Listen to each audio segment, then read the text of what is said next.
araw po muli sa inyo lahat mga kabayan. Yun naman po nakikita nyo na nasa ating harapan. Yan po yung magiging interchange dito po sa Tiaong ng Toll Road 4 or TR4 SLEX going to Lucena mga kabayan.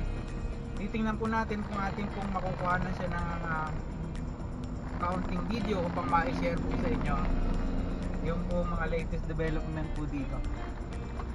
So stay tuned mga kabayan. Ayun, dito po tayo muli sa Tiaong Interchange mga kabayan. At kuhanan po natin ng footage para po sa inyo. At ganito po pala magiging itsura nito mga kabayan.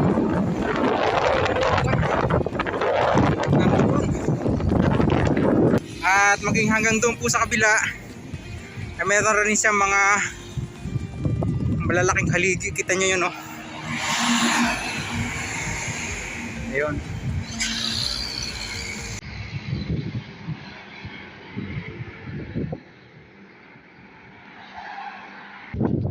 Ayun. Ito po yung latest update dito po sa Tiaong Interchange ng SLEX TR4. Ayan, oh, malaki pa pong trabaho ito mga kabayan.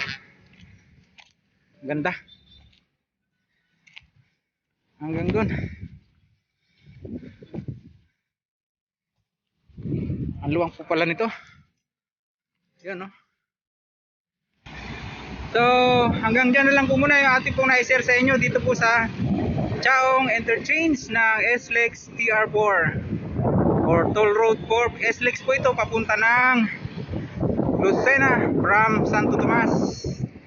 Yan. Samantala sa mga ngayon lang po napagawi sa ating pong maliit na YouTube channel, huwag pong kalimutang mag-like at mag-subscribe, pakipindot po ang notification bell para lagi po kayong updated sa ating pong video.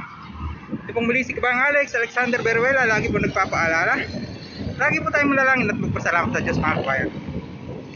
See you on my next vlog. God willing, God bless us all.